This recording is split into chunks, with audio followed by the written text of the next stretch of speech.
आता एक महत्त्वाची बातमी पाहणार आहोत। बाळू मामांच्या दर्शनासाठी आज मोठी गर्दी झाली।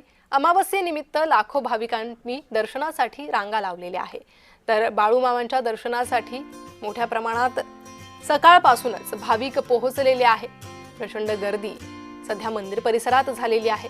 सकाळपासून भाविक दर्शनासाठी येत आहेत। तर मंदिर आकर्षक फुलांनी सजवण्यात आलेलं आहे। त्याचीच ही दृश्य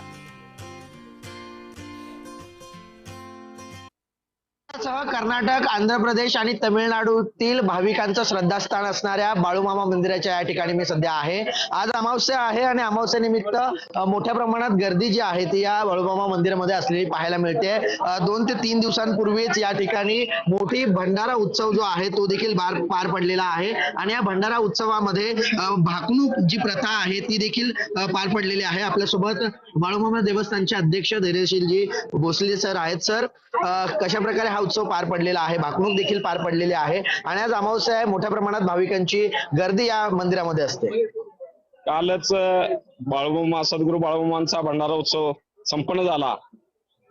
अतिशय भक्तिमय वातावरणात आणि आलोट अशा भाविकांच्या गर्दीमध्ये हा उत्सव संपन्न झाला। 15 तारखेला रथोत्सवानं त्याची सुरुवात झाली होती। 15 तारखेला 16 तारखेला डोणे महाराज यांची भाकणूक आणि लगेचच 9 वाजता सकाळी महाप्रसाद।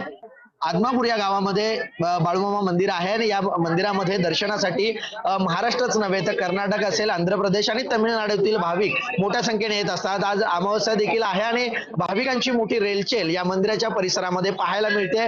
मंदिराचा बाळूमामांचा भंडारा उत्सव देखील मोठ्या उत्साहात पार पडला आणि भाकणूक प्रथेने या संपूर्ण भंडाऱ्याची सांगता जी आहे ती करण्यात आलेली आहे। कुणाल भोईटे, जय महाराष्ट्र न्यूज, कोल्हापूर।